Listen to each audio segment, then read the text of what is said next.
Dos hombres se encuentran en huelga de hambre desde hace 48 horas para conseguir un profesor de apoyo para sus hijos en el pueblo de la Guijarrosa. El alcalde de esta pedanía de Santaella, Bartolomé Mengual, ha denunciado que fue maltratado por la fuerza pública al ser desalojado del despacho del delegado de Educación, José Valdivia, con quien todavía no ha podido tratar su problema. Por otro lado, padres y alumnos del Instituto de Formación Profesional Averroes se han concentrado en silencio ante la delegación para solicitar una entrevista con el delegado, a quien responsabiliza de haber reducido en 3 profesores la plantilla del centro, donde las clases siguen interrumpidas desde el lunes.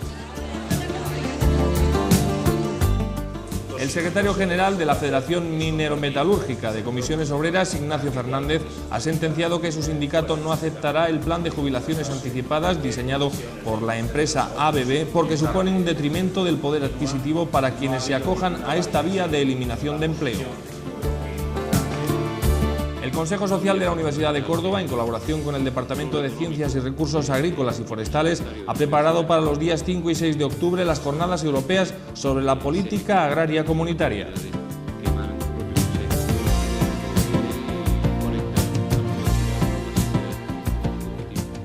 Saludos cordiales, señoras y señores, bienvenidos a este tiempo de información de Córdoba y provincia. Dos hombres se encuentran en huelga de hambre desde hace 48 horas a la puerta de la Delegación de Educación para pedir para sus hijos un profesor de apoyo en el centro educativo de la Guijarrosa. El alcalde de esta pedanía de Santaella, Bartolomé Mengual, ha denunciado que fue violentado al ser expulsado del despacho del delegado de Educación, a quien solicita que se resuelva su problema.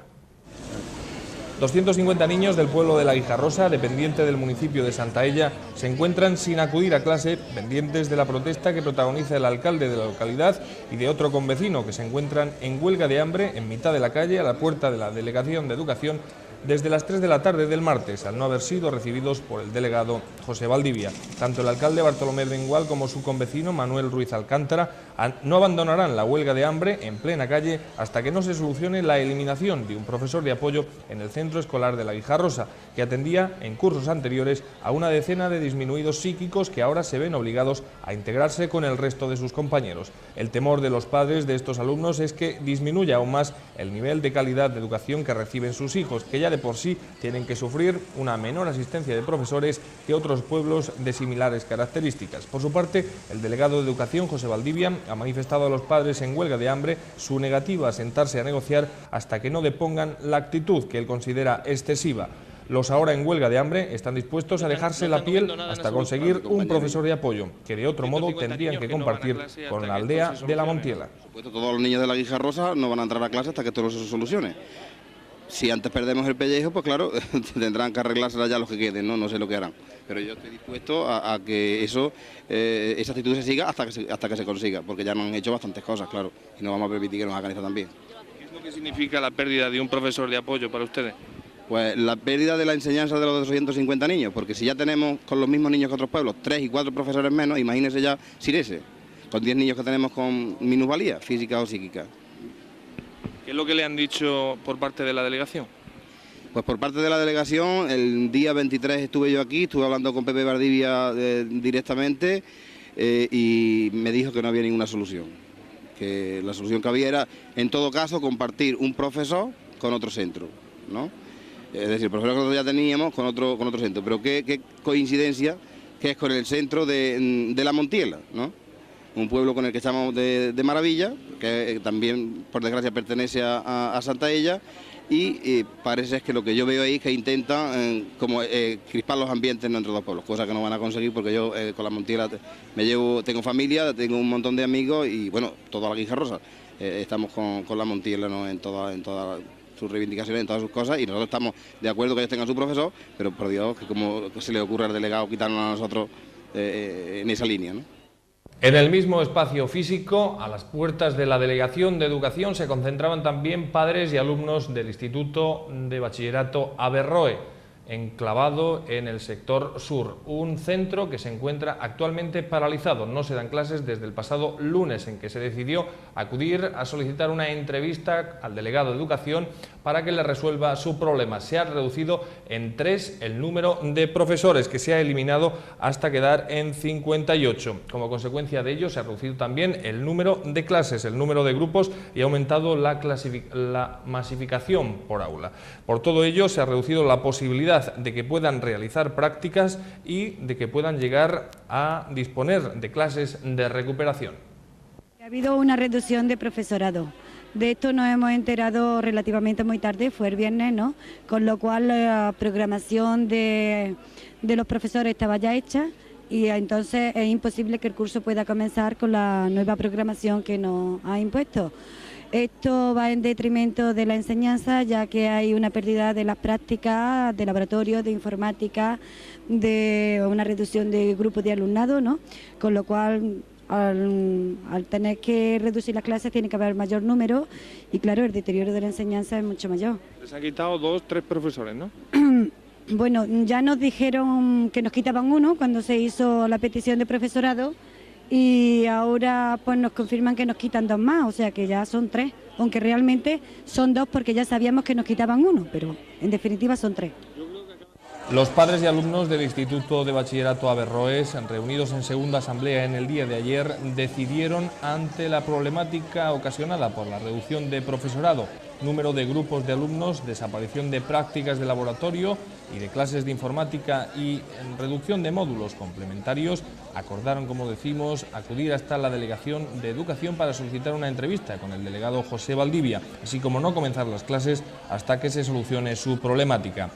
Tienen también la intención de acudir a Sevilla para presentar su caso ante la Consejería de Educación, al tiempo que se realizará un encierro de padres y alumnos en el centro, haciéndose eco en los distintos medios de comunicación. También desean contactar con distintos institutos y sus asociaciones de padres para unar esfuerzos. Nosotros lo que exigimos es que la enseñanza no empeore, no ya que haya una mejora, porque sabemos que estamos en un momento en que pedir mejoras supone pues estar un poco lejos de la realidad, ¿no?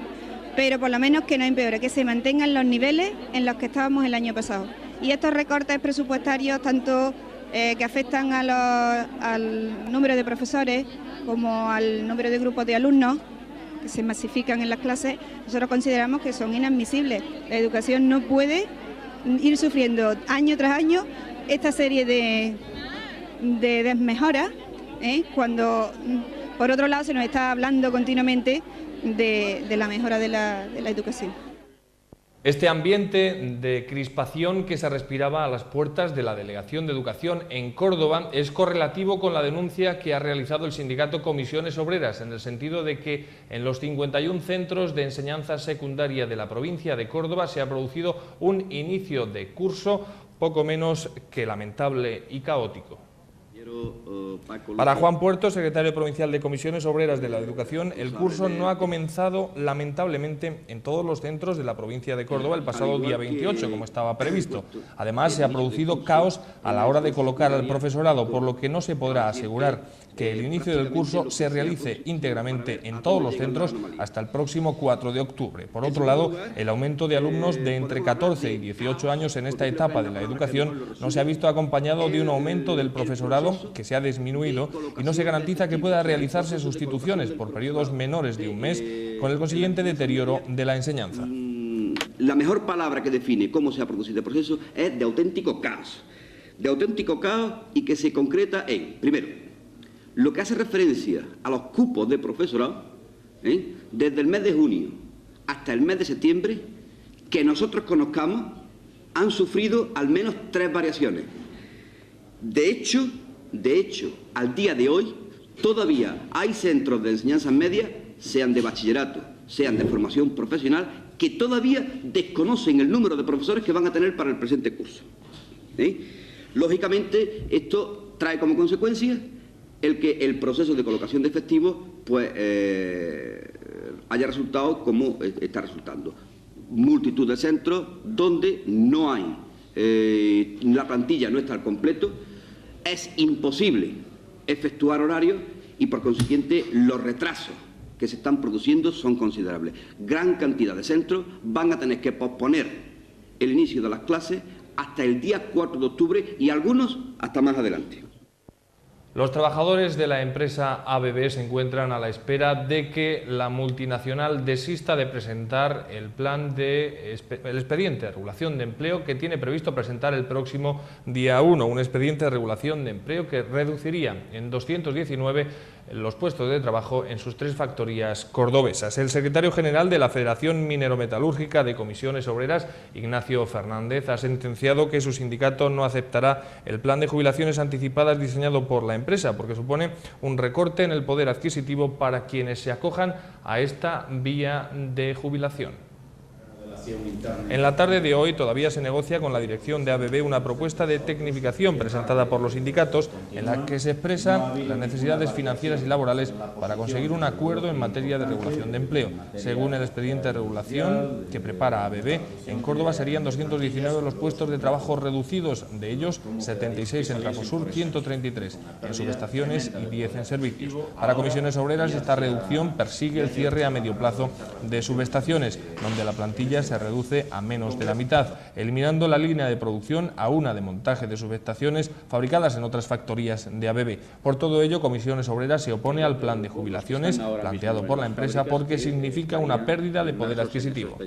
Las noticias que tenemos es que la pretensión de ABB es presentar los expedientes al margen de la mesa de negociación global alrededor del próximo día 1, es decir, dentro de un par de días o el lunes, en los centros de trabajo, tratando de romper la estrategia sindical de negociación global, intentando llevar la negociación a cada uno de los centros de trabajo de manera que se debilite la posibilidad de respuesta de los trabajadores.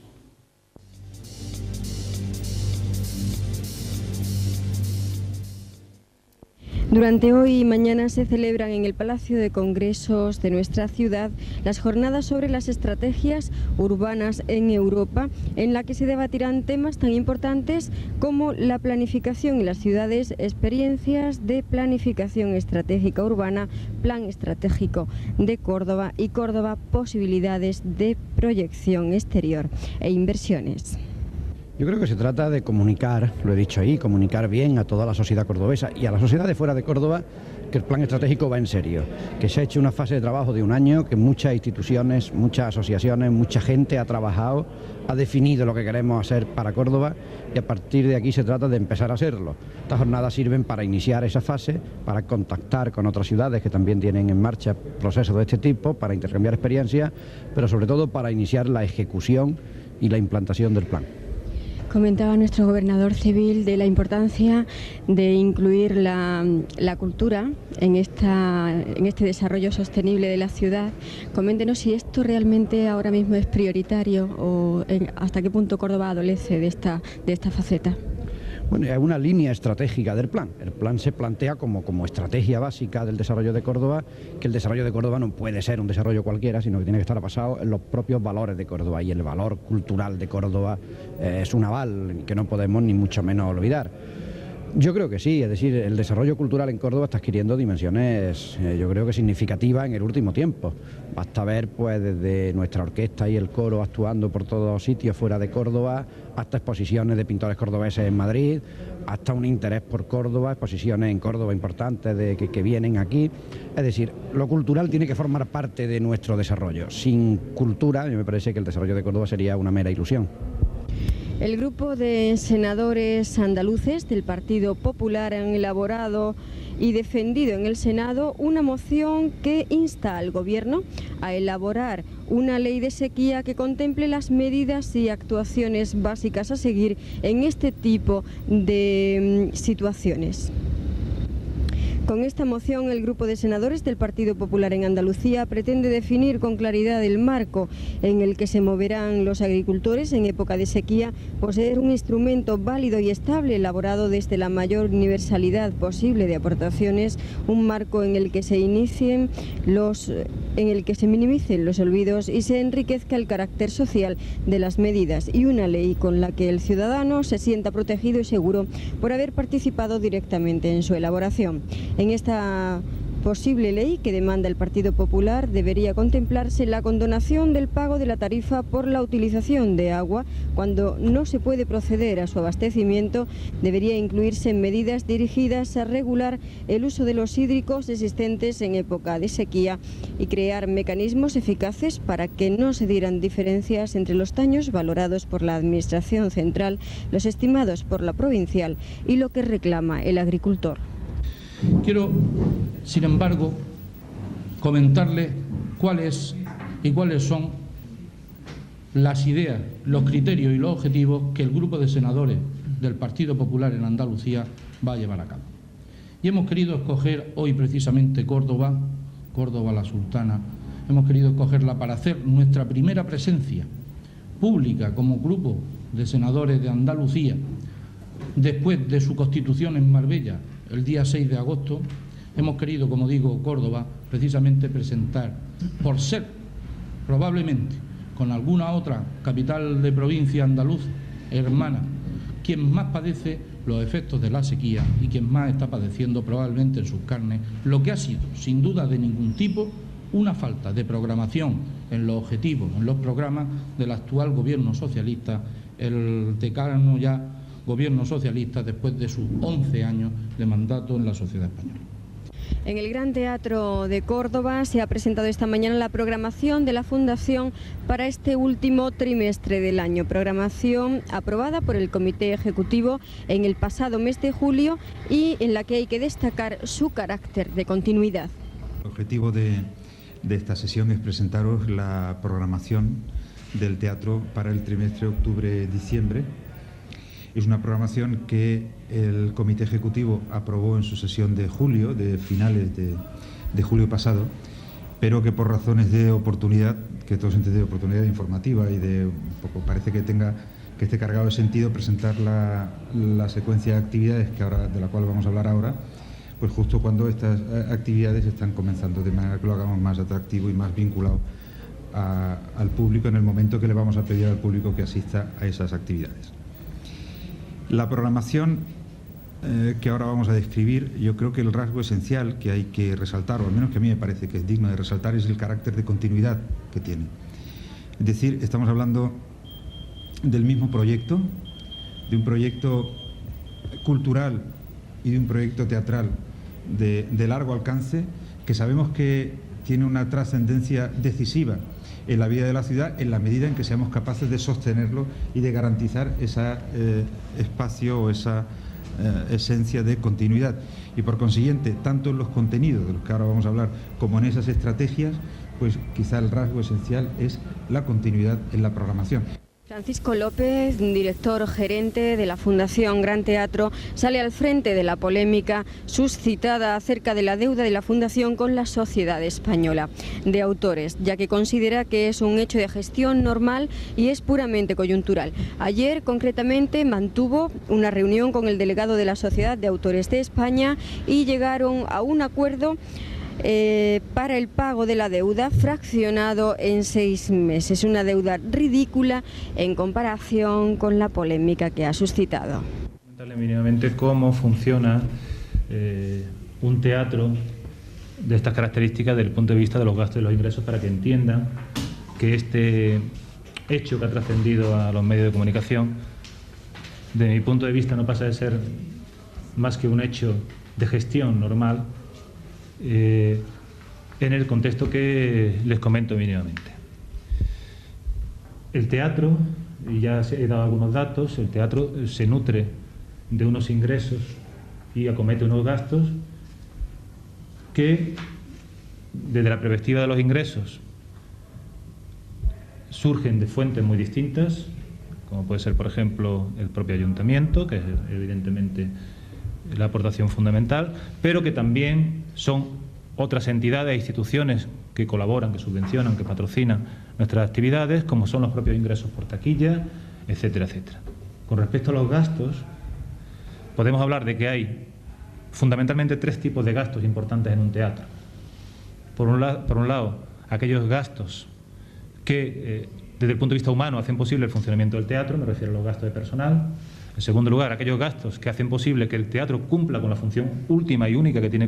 encomendada, que es que el teatro ofrezca una programación lo más densa y lo más importante posible a los ciudadanos durante el mayor número de días posible de años,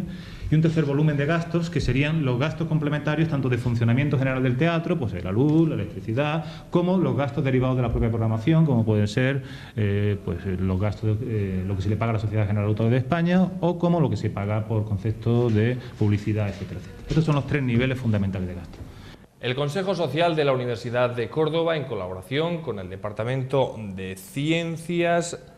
Recursos Agrarios y Forestales, ha preparado para el próximo día 5 y 6 de octubre unas jornadas sobre política agraria comunitaria. En ellas van a participar más de 250 especialistas y profesionales de la agricultura de las distintas regiones productoras del sur de Europa, entre ellas Italia, Francia, Portugal, Navarra y Andalucía. El objetivo de estas jornadas es analizar los sistemas de producción agraria del sur de la Comunidad Europea, reflexionar sobre la aplicación de la política agraria comunitaria en su primer año de implantación, establecer las estrategias empresariales de acuerdo a esta política y analizar nuevos cultivos y producciones alternativas. Hemos planteado esta jornada con el objetivo de reflexionar sobre la aplicación de la política agraria comunitaria en su primer año de funcionamiento, evaluar su impacto en las explotaciones agrícolas, analizar nuevos cultivos y producciones alternativas dentro de ese esquema que ha fijado la política agraria comunitaria, y yo creo que lo que va a tener un significado mayor que el debate del último día sobre el futuro de la PAC y su aplicación a las nuevas producciones. En los últimos meses, sin duda alguna, ha variado la perspectiva de la agricultura andaluza y cordobesa en el seno de la Comunidad Europea por la devaluación de la moneda y de la peseta y la reevaluación del ECU, que al estar medidas las subvenciones recibidas en ECU, ha abierto una perspectiva de mayor esperanza con esa nueva paridad de la peseta, y por tanto las jornadas se van a poder desarrollar sin duda alguna en un ambiente de mayor serenidad, de mayor incitación a la reflexión, que hace unos meses donde las preocupaciones de los agricultores eran mucho mayores que las actuales, porque se veían un panorama mucho más oscuro con ese tipo de paridad del cambio. Pues esto es todo por el momento. En posteriores servicios informativos les daremos cuenta del desarrollo de algunas importantes informaciones que les hemos ofrecido en este espacio de noticias. Será mañana a partir de las 2:30 de la tarde y continuamente en el canal de noticias PTV3. Gracias por su atención.